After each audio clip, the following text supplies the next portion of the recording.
Okay, good morning po sa ating lahat. As of the recording of this video today, May 8, 2026, wala akong sasabihin na o nag-escalate na, uy, bantayan natin ito. Dahil sa ngayon po, sa totoo lang po, wala po akong makitang anything na pwede natin i-connect na nangyayari. No? Tahimik na naman po ngayon. Pero ang sabi ko nga doon sa kausap ko hapon, pero wag kang maghihinayang doon sa mga iginugol mong oras doon kasi nagbabantay nga po tayo. No? At dito po pinapakita po sa atin na mangyayari po ang mga yan sa timing ni Lord. Hindi po sa timing natin. Okay? Kaya tignan mo ngayon, parang sabi ko dati bantayan yung one world religion, ngayon tumahimik. Tumahimik po, wala po tayong anything ngayon na parang masasabi natin na hey, parang nagbalik lahat sa normal. Ano po, napansin niyo po ba? At talaga pong ganyan, talaga pong ganyan.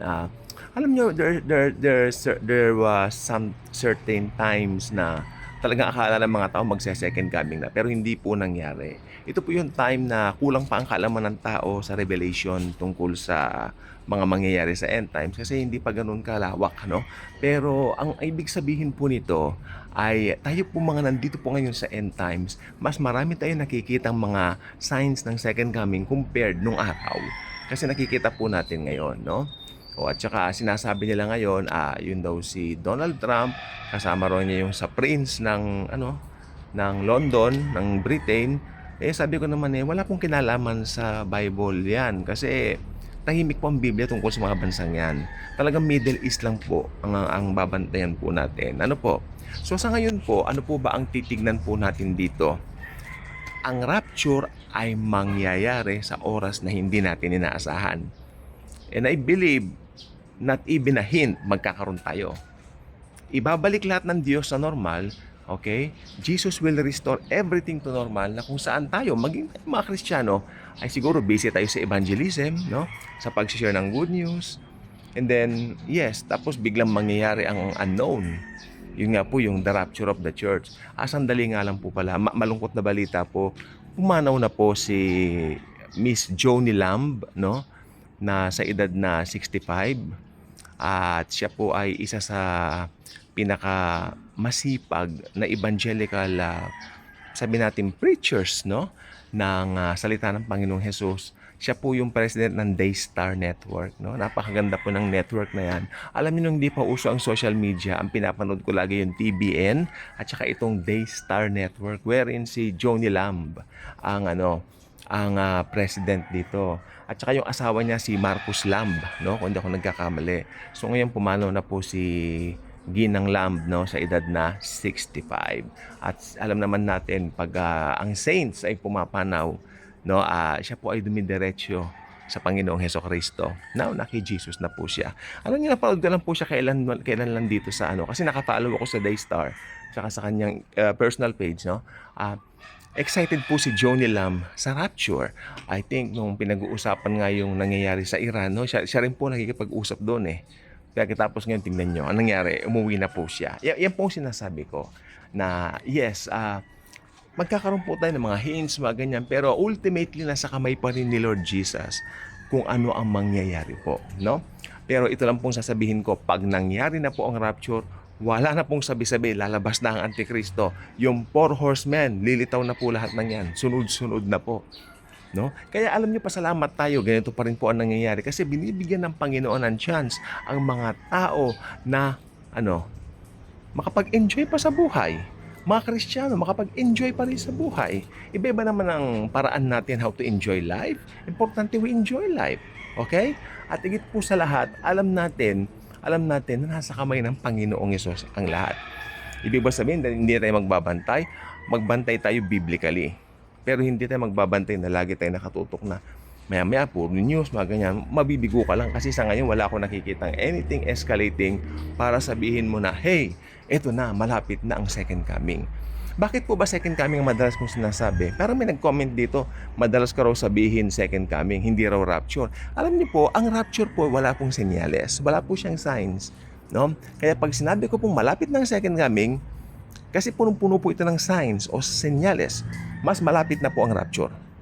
Pag malapit ng second coming, mas malapit ng rapture kasi mauuna ng 7 years, no? ang rapture before the second coming of the Lord Jesus Christ. Yun lang po. Kaya ang rapture imminent, wala tayong hint, wala tayong clue. Malay mo, mamaya na. Hindi po ba? Kakauwi pa lang ni Ginang Johnny Lam sa langit. Tapos maya-maya pala mararapture na tayo. Di magkakasama-sama rin po tayo. Hindi mo alam, nasa kamay lahat ng Panginoon yan. Importante, church age pa rin tayo. We can still share the good news. Marami pang madadalang kaluluwa sa Panginoong Jesus. At tayo mga magkakapatid sa Panginoon na magkakaisa tayo na ibahagi ang salita ng Diyos. Ibigay mo ng libre, no? Walang bayad. Ibig sabihin, free gift. Si Jesus ang free gift. In the beginning was the Word. And the Word was with God and the Word was God. No? And about dito po sa mangyayari, okay? Pero pag-usapan po natin itong isang figura na lilitaw pagkatapos po ng rapture. Ito po ay ang the Antichrist. Okay? Marami na po sa inyo madalas yung naririnig, the Antichrist, the lawless one. Well, ito po ang pinaka-main figure ng tribulation. On the negative side, syempre ha. Syempre on the positive side, ang main figure ng tribulation pa rin, the author of it, the Lord Jesus Christ pa rin. Pero yung negative side niyan, yung pinaka-main figure, the Antichrist. Susunod lang yung false prophet. Amen? Kasi, in bodily, ito po yung pagkakatawang tao ni Satanas. Oh, nandoon po siya. Kasi ang pangarap ni Satan ever since the world began, parang awitin lang gusto niyang masamba siya. Okay? Gusto niyang ma-worship siya. Kaya lahat ginagawa ni Satanas Noong pa man, makikita niyo sa Old Testament times, ginagawa niya ang lahat para malinlang ang mga tao.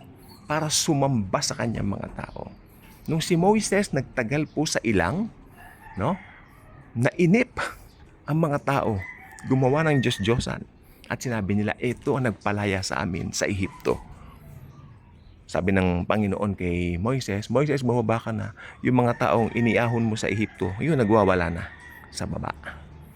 Kagalit ni Moises, sa sobrang galit ni Moises, inihampas niya yung mga tablets na ibinigay ng Diyos sa kanya.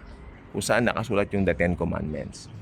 Alam niyo yung tablet na ayon sa pag-aaral, yung palabas na the Ten Commandments, may exaggeration doon Kasi doon ang hawak ni Moises ang lalaking tabla, ang lalaking bato na dalawang ganon, di po ba?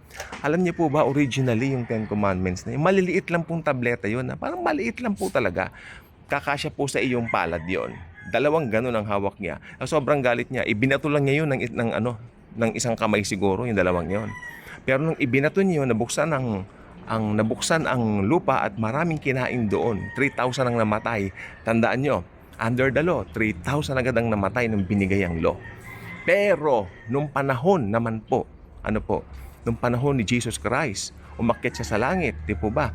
Nung ipangaral ang ebanghelyo, 3,000 agad ang naligtas. Oo, yun po talaga. May pattern po lahat, no? Kaya, si Satanas po, makikita po natin na talagang gumagawa siya ng paraan para siya masamba.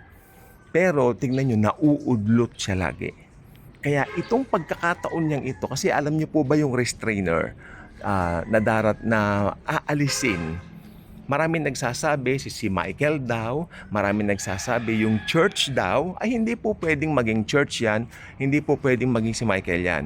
Hindi pwedeng si Michael yan kasi si Michael nakadepende pa rin sa Diyos. At lalong hindi po pwedeng church yan kasi ang church consists of people na hindi naman po perfecto.